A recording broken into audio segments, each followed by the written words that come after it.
આજની આ સુંદર પૃથ્વી કરોડો વર્ષના સંઘર્ષ પછી બની છે. પછી થયો એક ભયાનક વિસ્ફોટ જેને દુનિયા બિગ બેંગ કહે છે. આ વિસ્ફોટ પછી ધૂળ અને અગ્નિમાંથી જન્મ્યો આપણો સૂર્ય.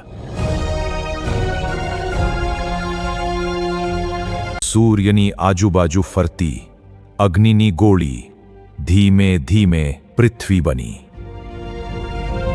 ત્યારે પૃથ્વી પર ફક્ત આગ જ આગ હતી. જીવવાનું કોઈ નામ નહોતું. પછી લાખો વર્ષ સુધી વરસાદ વરસ્યો અને સમુદ્રો બન્યા. સમુદ્રમાં જન્મ્યું પ્રથમ જીવન, નાનું જીવાણું.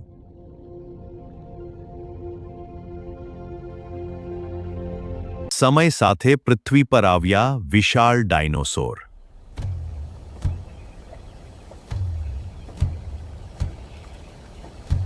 અને કરોડો વર્ષ પછી આવ્યો માનવ.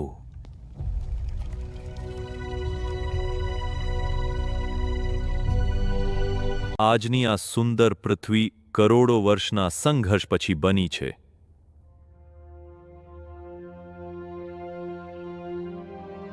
આજે પૃથ્વી સુંદર છે, પણ હવે એની કિસ્મત આપણા હાથમાં છે.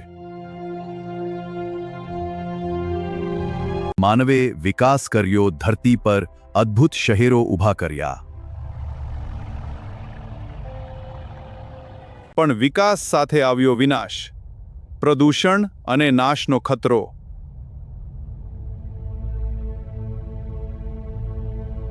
કુદરત હવે ચેતવણી આપી રહી છે પૂર, આગ અને તોફાનો દ્વારા.